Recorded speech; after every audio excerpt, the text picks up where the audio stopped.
guys are like here thinking this is a great meetup space and everything. What you guys don't understand is this is our new incubator, accelerator, collaborative space for Wearable World, which is pretty incredible. And startups will be able to begin working here for free. We've chosen our first 15, and so for the duration, thanks to Technicolor and Eyes On, like this is kind of this is that space that we've always been talking about. So thank you, Technicolor. Yay. Yay. All right. Vince, have a seat.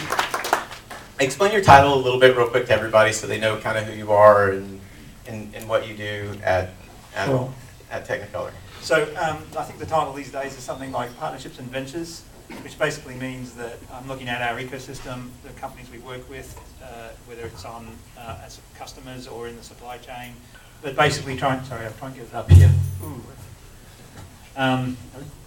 Basically whatever is required in our ecosystem, whether it's to form partnerships at a strategic level, to invest in them, to spin up some startups of our own, which we've been more actively doing over the last few years, and there's a couple of them here today.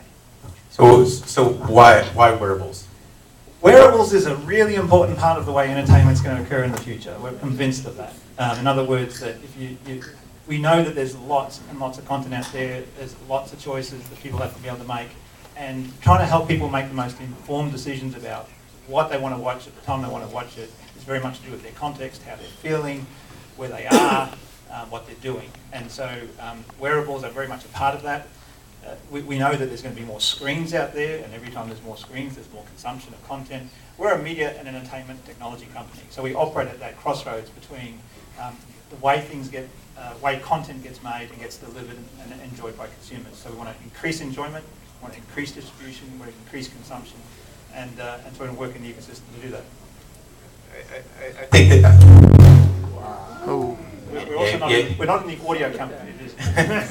This is new stuff. We're testing that new stuff. So I think that this is really important, guys. So you guys are building technology, whether it's a glass app or whether it's a hardcore app, whether it's a speech recognition technology. No matter what it is, like a lot of larger corporations today are starting to kind of recognize that this is the next iteration of the space.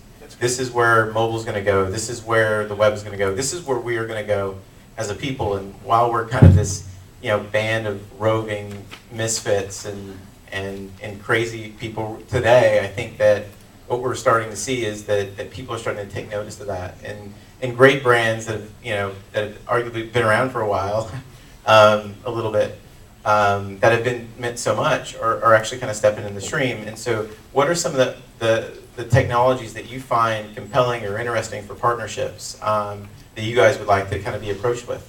Sure. Look, and as I said, anything where there's a screen, where there's the possibility of people engaging visually with content, where they can actually experience a story, is going to be important to us.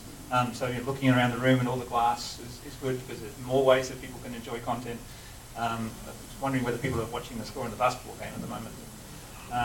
Nonetheless, whatever is going to help enjoy content is certainly right in the target. So that means what are the emotions people are feeling at that time? Where are they right now? What are they doing? Anything that informs the data that might actually help a better decision about giving them the right content. But I'm also interested in ultimately the other side of this, which is once I start to understand how people are enjoying content more, what the demographics, etc. But how can we make the story more interesting for them at the time we create the story? So actually go right back to the creative cycle of content with wearable technology as well. Yeah, I think this is kind of cool and important to understand and just kind of break it down in my mind because I'm slow. So back in the day, when people used to tell stories, it used to be in front of the campfires. The great, if you guys ever read the Iliad or the Odyssey or any of those other things, this guy was telling the story, and he could sit there and understand the emotional interest of the people listening. He could embellish, he could go high, he could go low. Are you saying that, Michael Bell could understand the actual heart rate of the audience at a certain time, and he could accelerate the storytelling like my grandfather used to do to get a laugh, or some of those things? Is that where we're going? That's pretty much it. If you can see someone's engaged into some part of the story, in other parts not, be able to skip through, helping people guide their way through the story. Now, a story today is a very linear thing. Get excited. It's the Australian accent. It's not designed for loudspeaking. No, so the linear storytelling has had its time. I mean, we've been doing it for a long time, but as you say, the traditional storytelling is actually something where, it's self-guided. It answers questions. It helps people engage into what the story is at the time it's being told. It doesn't have to be a game. Interactive storytelling doesn't have to be about shooting people with machine guns. But what we can see wearable technology enabling is a much deeper engagement into the way the story is being told, so the storyteller can engage the audience more interactively into what's happening.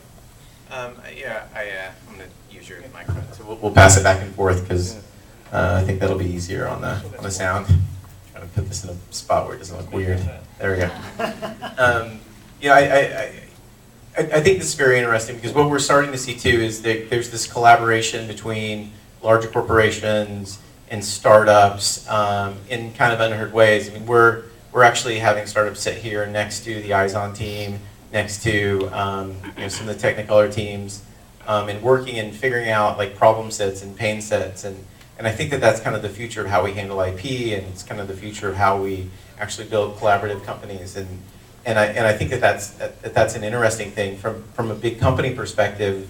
How do you see us being able to kind of accelerate the ecosystem together, and where do you see where are the actual entry points of startups within the Technicolor organization and within yours?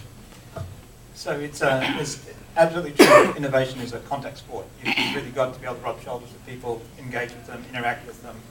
Just simply the two of us coming together and talking about what your idea was, and then finding this location for you guys was really just because we were in contact with each other. So you've got to put people together in a location, give them common problems, common opportunities to engage and look at a problem and see what they can do with sort of solving that problem.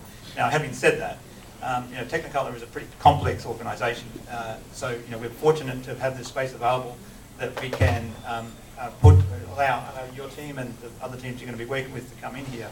We've got the Eyes-On organisation, which is one of the largest out-of-home advertising media companies in the world. They've got customer relationships all over the United States in terms of reaching eyeballs with good and entertaining content where they are. And so they're looking for ways to make that a much more enriching experience. So it's a good team here to engage with. Now, just in terms of, we opened a facility in Palo Alto just recently, about a couple of years ago. That's been ramping up, and we're certainly going to be ensuring that some of the startups we've got going in that part of the world are also available here to work with the teams that are in this facility. Just real quick, sorry, we're tons of technical difficulties. Awesome. How many people are startups here? Raise your hand. All right, and then how many people are VCs? Go ahead and the guys here have already told me that they're going to fund you, so everybody rush the VCs when we're done. Just real quick, we'll take like 2 to 3 minutes for some Q&A, and we'll kind of rush through and get back. We've got 2 more great panels coming up. Does anybody have any questions or anything that they're interested in? We're 15 startups now. We're going to be 30 by the end of Q1, I think, in the space. So make sure that you apply. So anybody have any questions? Excitement? Anybody want to dance? All right, I got a dancer in the back. This guy. He just wants to dance. All right. Anyways, so thank you, Vince. Thank you, Technicolor. Guys, welcome to our space. We've got a great panel coming up next, and I can't wait for you guys to hear it. So, yay, Vince.